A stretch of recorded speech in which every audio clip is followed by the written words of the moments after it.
আসসালামু আলাইকুম সুপ্রিয় দর্শক, আপনাদের সবাইকে রেবেকাস কুইজিনে আরও একটি নতুন রেসিপি দেখার জন্য আমন্ত্রণ জানাচ্ছি। আজ আমি একটি চিকেনের রেসিপি নিয়ে এসেছি, যেটা করতে খুবই সহজ এবং খেতেও খুব মজা।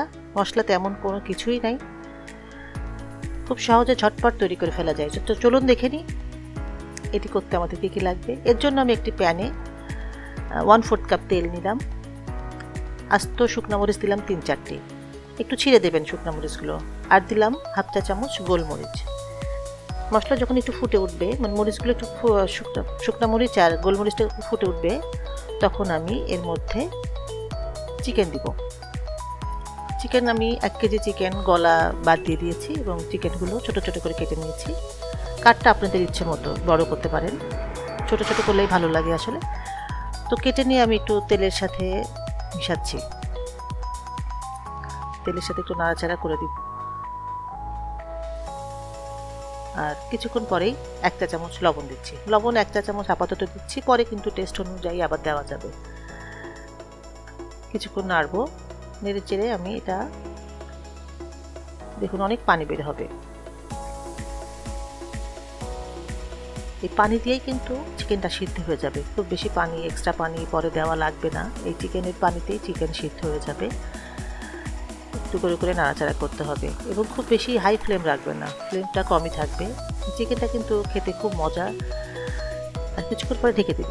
ঢেকে দেওয়ার পর দেখেন অনেক পানি বের হয়েছে। মাঝে মাঝে নাড়াচাড়া করে দিতে হবে, একটু ওলটপালট করে দিতে হবে। রেসিপিটি ভালো লাগলে সাথেই থাকবেন আশা করি। কিছুক্ষণ পরে আমি দেখুন 1 চা চামচ শুকনো মরিচের গুঁড়া দিলাম। যদি আপনারা চান ঝাল একটু বেশি খেতে, আর একটু বেশি দিতে পারেন। আবার এটাকে মিশিয়ে দিলাম ভালো মতো।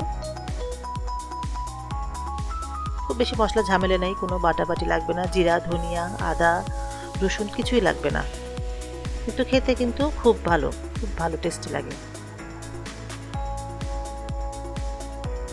দেখুন নাড়তে নাড়তে পানিটা শুকিয়ে আসছে, একটু ব্রাউনিশ কালার হয়ে যাচ্ছে। কিন্তু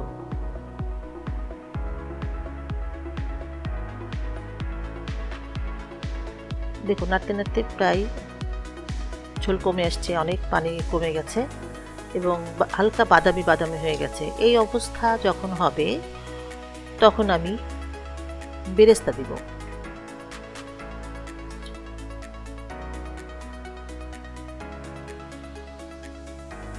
বেরেস্তা না, লাইট সয়া সস দিলাম আমি এখানে 1 টেবিল চামচ। যদি আপনারা ডার্ক দেন তাহলে 1 চা চামচ দিলে হবে।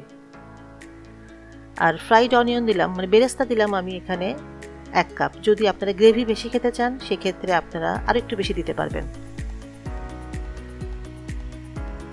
বেরেস্তা আর একটু বেশি দেওয়া যায়, বেরেস্তা দিলেই স্বাদটা কিন্তু অনেক মজার হয়ে যায়।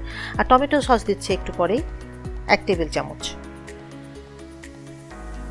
মশলা কিন্তু মেন মশলা আসলে বেরেস্তাটার জন্যই কিন্তু চিকেনের স্বাদটা অনেক বেশি ভালো হয়ে যায়। আর চিলি সস দিচ্ছি এখানে 1 টেবিল চামচ। টমেটো সস, চিলি সস, এই দুইটা সস লাগবে। আদা রসুন ছাড়াও যে এত মজার একটা চিকেন হতে পারে, আপনারা ট্রাই করলে বুঝতে পারবেন। কিছুক্ষণ পরে আমি 1/2 চা চামচ চিনি দিলাম। খুব বেশি চিনি দিবেন না, অল্প একটু চিনি দিলে হবে। আর ডার্ক সয়া সস থাকলে 1 চা চামচ দিবেন, আর লাইট সয়া সস হলে 1 টেবিল চামচ। দেখুন অল্প আছে, আমি কিন্তু ফ্লেম একেবারে কমিয়ে দিয়েছি। বেরেস্তা দেওয়ার পরে কিন্তু একটু ফ্লেমটা কমাই দিতে হবে, আস্তে আস্তে করে রান্না হবে। যেই সসগুলো দিয়েছি এর সাথে সুন্দর মতো মিশে যাবে, চিকেনের মধ্যে ঢুকে যাবে। আপনারা লবণটা টেস্ট করে দেখবেন, প্রয়োজন হলে লবণ একটু দিবেন। সসের মধ্যে তো লবণ থাকে। আমি দেখুন কষানো হয়ে গিয়েছে। আমি এই নামানোর কিছুক্ষণ আগে সামান্য একটু পানি দিলাম। এই ধরুন 2 থেকে 3 টেবিল চামচ মতো গরম পানি, অবশ্যই গরম পানি দিয়ে একটু নাড়াচাড়া করে হয়ে গিয়েছে আমার।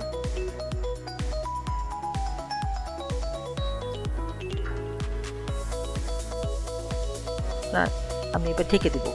রান্না হয়ে গেছে, রান্না শেষ। চুলাটা অফ করে, দেখুন তেল উঠে এসছে, চুলাটা অফ করে ঢেকে দিচ্ছি। রান্না হয়ে গেল। দেখলে তো কত সহজে একটা চিকেন রান্না হয়ে গেল। এটা খেতে কিন্তু খুবই মজার, আপনারা বাসায় ট্রাই করে দেখবেন। ভালো লাগলে চ্যানেলটির সাথেই থাকবেন আর একটা লাইক দিবেন। পাশে থাকা বেল বাটনটি প্রেস করে রাখতে পারেন। ফ্রেন্ডস ফ্যামিলির সাথে শেয়ার করতে পারেন। উপরে একটু বেরেস্তা ছড়িয়ে আমি সার্ভ করব। তো সবাই ভালো থাকবেন, আজকের মতো এখানেই শেষ করছি। আল্লাহ হাফেজ, আবার আসবো ইনশাল্লাহ নতুন।